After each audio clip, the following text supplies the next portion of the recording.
poem, and I was grateful to be asked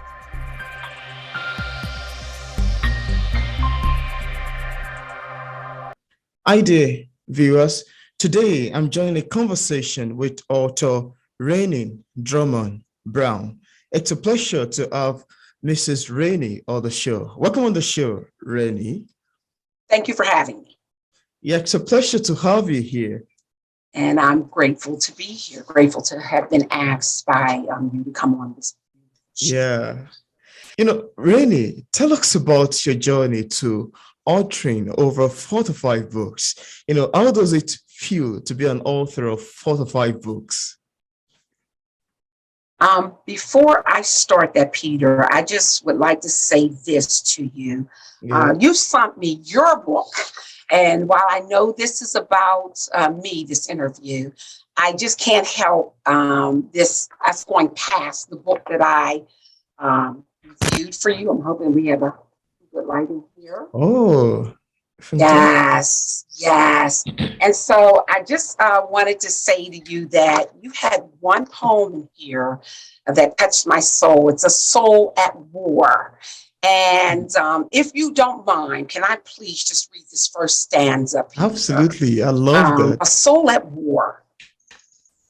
Yes, a soul at war. It seems my nature is dead to uprightness. Perhaps I'm the filthiest man in the whole world. Even as I have refused to be named with the shame of my weakness, shall I call this an evil arrow from the devil? When shall I be free from this evil that cages my soul in destruction? Who shall help me to overcome this problem with myself? Such profound lines. I love this poem. And I was grateful to be asked to do your review. I'm asked to do a lot of reviews, but every now and then I have to do a critical review if a book touches my soul. And that book touched my soul. So I gave you a critical review where I had to find something wrong, and which was very hard in that book. So I mean, it was just wonderful. So I know that, again, this interview was about me, but I had to get past that. Thank you. Thank you so much. I really, really appreciate that. I wasn't expecting it, but I'm very, very grateful. Thank you. I really appreciate it. So can we go into our question? Like, yes. How does it feel like you being an author of 45 books? It feels good. For me, the mission for me started with vision. It started with goal. It started with a mission, and it started with a commission. And so those four things there kind of set the tone for me to be an author of so many books. The vision for me came out of Habakkuk 2:2 to write the vision and make it plain. While the goal for me was from Genesis 8:7, and he sent forth a raven which went forth to and fro. And I've always looked at myself as that bird that took flight with my writings. And then the mission was me going back to school to get myself educated, to get me on the path where I am today. So that mission was from James 2:15, I believe it is. Study to show thyself approved, a workman needeth not be ashamed, rightly dividing the word of truth. So I had to get that in place as well. And then the commission was for me to go forth. It was that great commission in the Bible, and teach all nations. And it was those four things that set me on the path of authoring 45 books. Wow, that's very amazing and very pleasing to know. Also see that you've had several anthologies published. Could you tell us a bit about that too? Well, I felt like once my words took flight, and so I kind of use, you'll always see on my poems, Renee's poems with wings or words in flight. And I felt once my words took flight in writing the books, I wanted to grow as an author, and I wanted to connect globally to other authors Amazing. and have their works incorporated with my work. And that's where the global anthologies for me came from. And growing as a writer, from there, even with the anthologies, I wrote a children's book. And from there, I'm now working on a magazine, my first magazine. So I just want to keep evolving as a writer. And so that's where the anthology Wow, arise from. it's very fun to get to know about that, and I'm so excited to know about it. Now, from your books, do you have some, like two or three, that you would specifically love to recommend and talk Mhm. about a bit in this interview? That would be great. Yes. My one book, I believe it might have been my third book, and it's sold to the highest bidder. Oh, beautiful. Yeah. Yeah. And it's sold on an Author House bookstore, Okay. but on Amazon as well, and several other Barnes and Nobles, Kindle, Nook, several other platforms.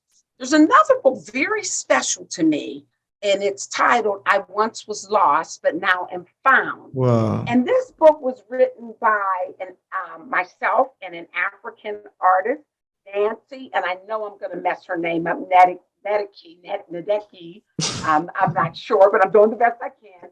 But powerful, powerful writer Wow. who I follow her work online, and I'm always excited when work from her lands into my hands. And so we put together some pieces, and you can kind of take from the title, I Once Was Lost, but Now I'm Found, as to where that book is going. And then my very first book, Renee's Poems with Wings Are Words in Flight. And it's funny, but I remember sharing with my beautiful niece who resides in Texas. I remember when I first started writing, I remember I said to her, you know, my words have taken flight. So while I was not known here in Pittsburgh for my writings as of yet, my first poem was published in Albany, um, um, Alabama. The next poem was in Tulum, Mexico, in a wedding. And let me go back to that poem in Albany, Georgia. I didn't say Alabama, Georgia. That poem was written about Miss Rutha Mae Harris, who was an original freedom singer for the civil rights movement, helping to raise Dr. Martin Luther King's money for the civil rights marches of the 60s. And Rutha Mae Harris, again, was original freedom singer who marched and also worked through the SNCC organization, the Student Nonviolent Coordinating Committee. So while I penned a piece about her in college, the professor gave the piece to her, and she was responsible in giving that piece to the Metro Gazette Publishing Company. So that was the first piece I ever shared. And the Metro Gazette Publishing Company, Judith Hampton Thompson, being the publisher of that company, published the piece. So I was very excited, and that began my journey. And then the third piece that went out into the world was in Wake Forest, North Carolina. So my works were out in the world in other places, but yet I was not known here in Pittsburgh amongst my own. So my niece said, when I kept saying my words have flight, and she said, she says, Aunt, they're taken out everywhere. And I thought, that's it. Renee's wings are words in flight. Oh, that's very amazing and quite great to know. Now, Rainy, despite that you've written quite a lot of books, and I also want to ask you, do you have another book that you're currently working on? If yes, could you tell us about the progress? Yes. Well, right now it's just beginning. The one thing I do as an author, an artist, I never ever share my titles literally until they are You're published published. live. Yes. So even the authors, they're taking a chance as they come in on my anthologies because they know it once the book is live. Mm. So I'm working on a magazine, my first, Wow. and I believe I sent you the instructions for it. I would love your work to come into this You magazine did, yeah. here. Yes, and so that's what I'm working on now. So right now it's just the usual of collecting the authors first and hand selecting the authors based on some of the strengths in their works online. Even Mm. authors who may not be as strong, but their material, what they bring to the table is very strong, the content. And we work together then to get it, right and published in. Wow, that's quite great. And it's quite amazing to know that you're working with quite a lot of people and trying to make a magazine out. Now, Rainy, I want to know your opinion about criticism. How do you react to negative criticism of your book, if you've ever had one, or if should peradventure you get to have one in future time? Well, Peter, for me, criticism builds character. So, and it makes you to become a stronger person, a stronger writer. Some of the greatest works have come from people who people didn't believe in them or have said maybe negative things about them. And I Mm. think when I am weak, at my weakest hour, that's when I'm at my strongest. I am army strong then. Mm. So That's good. criticism is not always a bad thing. It sometimes helps, I'll say, me as a writer to listen and hear what that person may have said, step Yeah. outside of myself and look at what they have said and not necessarily readjust the writings or your works or what it is you believe in. If you're strong about something, you stay true to that strength. But it always can help to hear someone else's opinion that Mm. differs from yours. Wow, that's quite great. And I love that word that, criticism build character is a good one to know. Now, I Mhm. want to ask you, what are the challenges that you've encountered while writing your books? If there is any, could you share with us and how you ultimately overcame it? Well, I don't think we ever overcome all of our challenges because we are not perfect people. We know that. What I've learned to do is never call any of my poems finished. So you may see a poem in one book of mine, and that poem may surface again in another book, Hmm. and where stanzas have maybe been added or switched around. That's the beauty of poetry. It's not like a novel where it's set in stone and it's there. So um, I just like the fact that I can always add. So I look at my poems as drafts.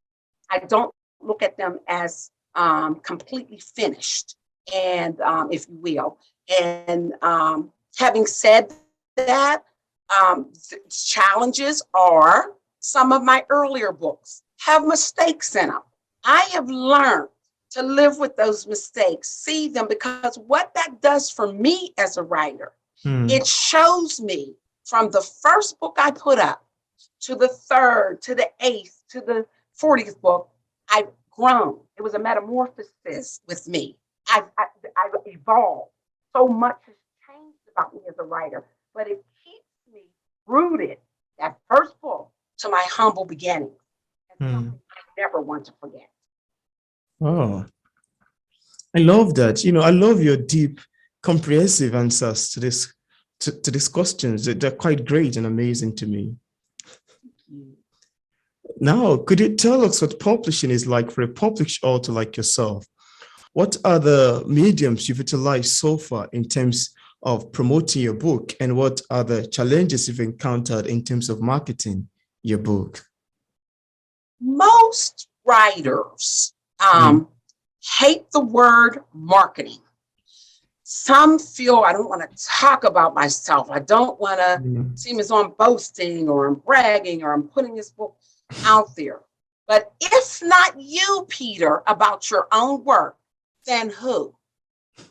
So I think I had to ask myself that question. Yeah, Who will promote me better than exactly. me? And I found that there was no one that would do that. Absolutely. Yeah. Yes, I think My greatest supporter was my dear sweet mother, my queen, who has gone home to Oh, glory. Yes. So I don't have that kind of promotion anymore. My dear mother would stop anyone on the street. You heard of my daughter? She's my favorite wow. author. Wow, that's So very fun to know. yeah, yeah. So again, Peter, I think we have to learn as authors to, when we write our vision and we write it down, we have to put it on those tables for Absolutely. people to come and read it. Yeah.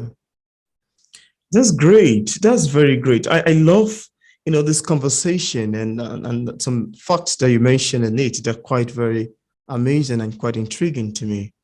I also want to ask you, Rennie, is there anything that you would love to share with the viewers about your books that we couldn't mention in this interview and you'd love the viewers to know? Well, I think that to thine own self be true in Hmm, whatever it is that you you do. write, from our great Shakespeare in one of his Um, plays. yeah. And I think that sums that up there. I think when you write, you have to be true to yourself once you put it out there. Hmm, Um, I come from a spiritual flair, if you will, of kind of wisdom literature, but as an author, I never wanted to get boxed in of sounding too didactic or preachy. So, but at the same time, I have to stay true to my roots. That's where my first love of writing is. So, but I love the fact that I branched out to write a children's book. Not one of my strongest, fortes. Children writers, um, that's them. That is what they do. But I tried it.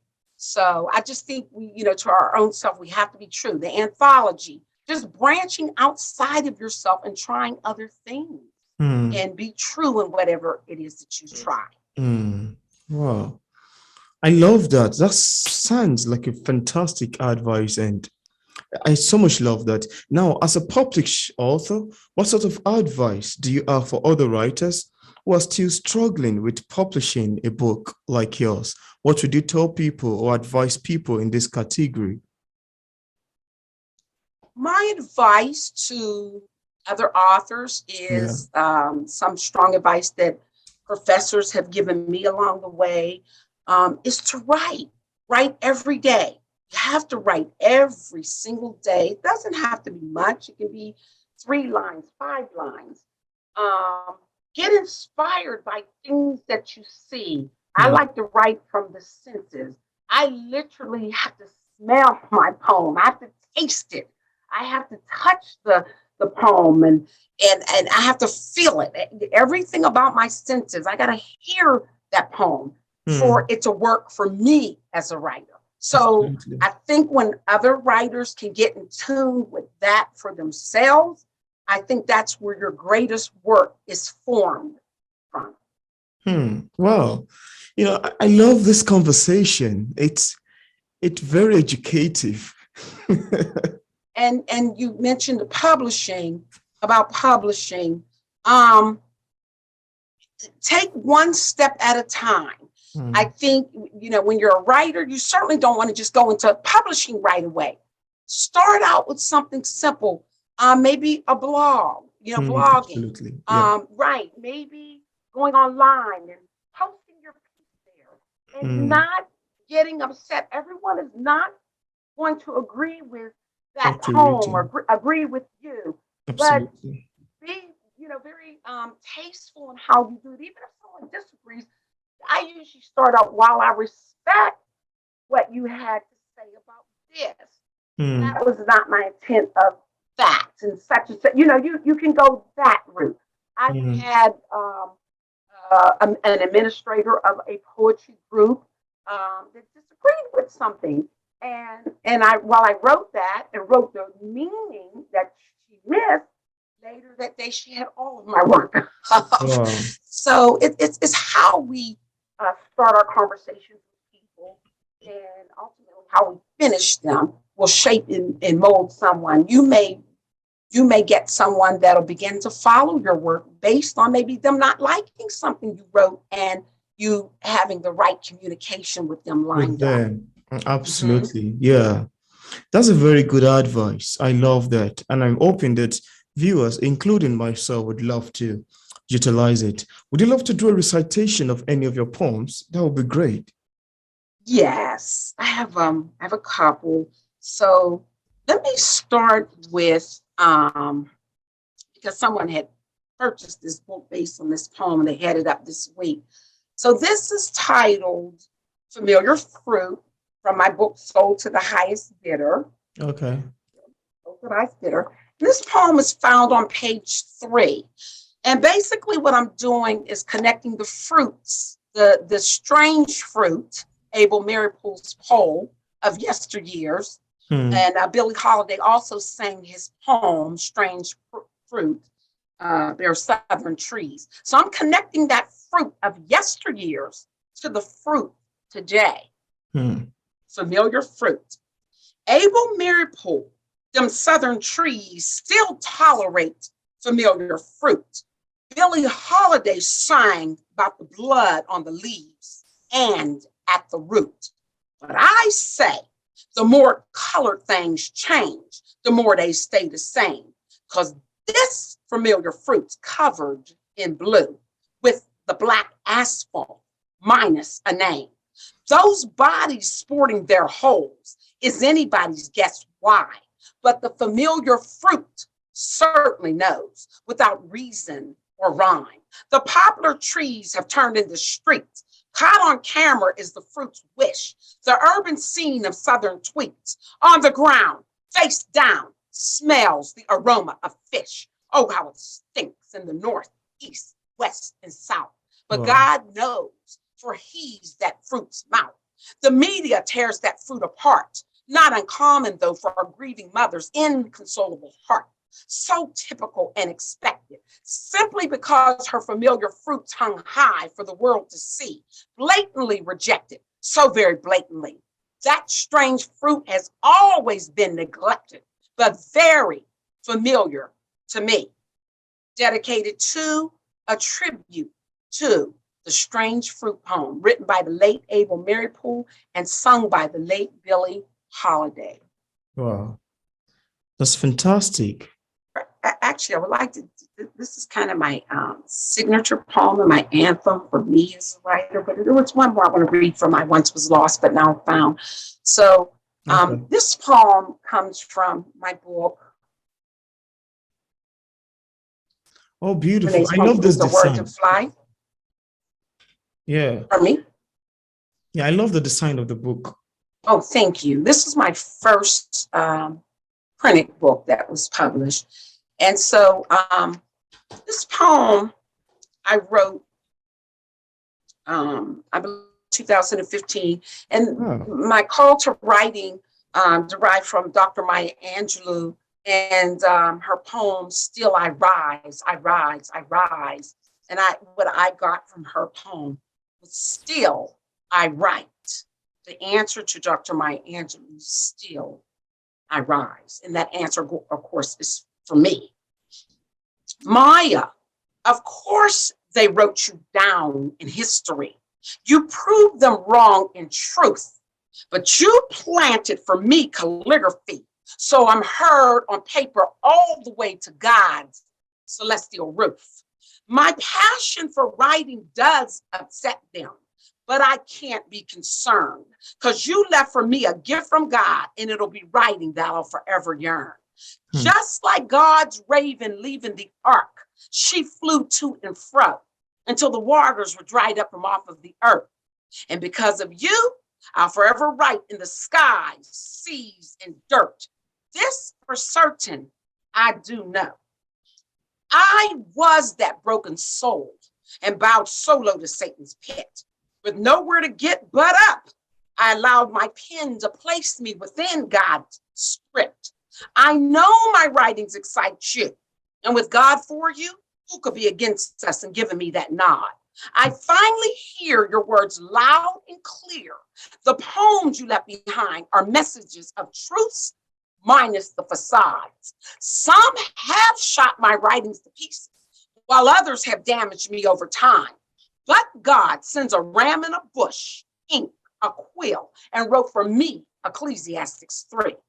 He authors the time and place with limited seasons for their hurtful rhymes. From the shame you told me to write, I write. From the pain you told me to write, I write. I am that raven blackbird with a large wingspan. Renee's poems, wings are words in flight flying all over God's land. I too want to leave behind my unhealthy fears. So in the dark, I write, but in the light, I see the imagery our ancestors gave to you, which you passed on to me. Maya, you are the dream. Barack Obama was the hope, and I am the slave set free to write. Still, I write, I write, I'll write. Right. I write. Right. I love that. Right. Good one. Fantastic. So, and then this is when I said I wanted to read. This poem comes from my book, and it's the eponymous poem, I Once Was Lost, But Now Am Found, from my book, written with me and Nancy. Okay. Africa. I once was lost, but now I'm found. Ain't no amazing grace with sweet sounds ever come for a wretch like me. I traveled the Atlantic crossing from Africa to America's stolen deeds. Nothing used to be blind about me until I lived this quote unquote American dream. I was lost, now am found, but more blind than the day before they stole me. Through my anger boils and ensnares, fear of grace came the very day I was sold to the highest ranking bidding man. He groomed me, he shaped me, he raped me fast as he can. I was lost, now am found, but more blind than the day before they sold me. Amazing grace, how sweet the sound of shackled black men's noose bound in the hour I first believed. Just like a packed sardine, the I am that I am will finally come for little old me. The hour I first believed, how sweet the sound. I once was lost, now am found, but more blind than the day before they mold me. Oh, say, can you see by the dawn's early light an enslaved wretch like me? I once was lost, but now am blind. Dedicated to the Volta River. Wow. Thank you. Another amazing one. Another amazing one. I love that. I love all the poems you've been reciting so far. Thank you so much for sharing that. Thank you.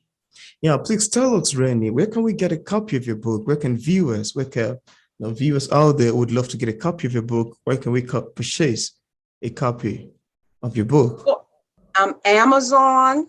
Some of my earlier books are in Author House Bookstore and Westbrook Press Bookstore, online bookstores. Google, Kindle, Nook, Barnes and Nobles, you name it. You just Google Renee Drummond Brown and my work comes up from there. But again, on Amazon. And then, of course, Facebook. I'm on LinkedIn. And so my works are always published and put there as well. Oh, beautiful. And I left a link in the description part of this interview for viewers who would love to get a copy directly on Amazon. Thank you so much, Mrs. Renee, for accepting the invitation to be featured on P English Literature. It's a pleasure having you on the show. Thank you, Peter. It was a pleasure being here, and I hope to come back someday. Yeah. And I look forward to more of your writings as well. Thank you so much. I really appreciate that. We're loved across the globe. Yeah.